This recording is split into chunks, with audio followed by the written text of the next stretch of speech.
بسم اللہ الرحمن الرحیم۔ شروع اللہ کے نام سے جو بڑا نہایت اور رحم والا ہے۔ حضرت موسیٰ علیہ السلام کا نام کس نے رکھا اور حضرت آسیہ رضی اللہ عنہ کون تھے؟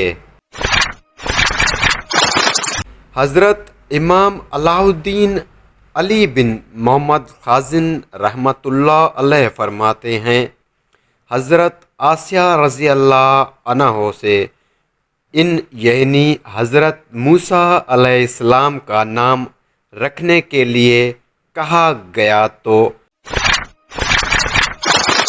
آپ نے فرمایا، میں نے اس بچے کا نام موسیٰ رکھا کیونکہ حضرت موسیٰ علیہ السلام پانی اور درختوں کے درمیان پائے گئے تھے، اور قبطی زبان میں پانی کو منہ اور درخت کو سا کہتے ہیں، اسی لیے آپ کا یہ نام رکھا گیا۔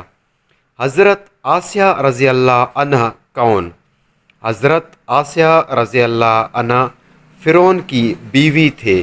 حضرت آسیہ رضی اللہ عنہ نے جب جادوگروں کو حضرت موسیٰ علیہ السلام کے مقابلے میں مغلوب ہوتے دیکھ لیا تو فوراً ان کے دل میں ایمان کا نور چمک اٹھا اور وہ ایمان لے آئیں۔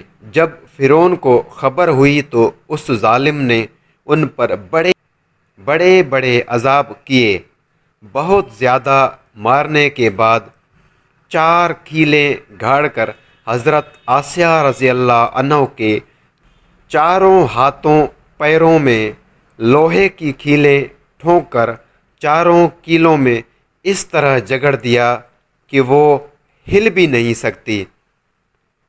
انہیں دھوپ کی تپش میں ڈال دیا اور بھاری پتھر ان کے سینے پر رکھنے کا حکم دیا۔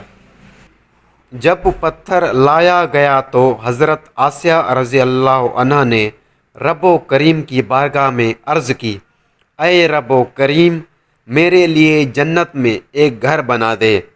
چنانچہ انہیں جنت میں سفید موتیوں سے بنا ہوا ان کا گھر دکھا دیا گیا، اور پھر اللہ پاک نے ان کی روح قبض کر لی۔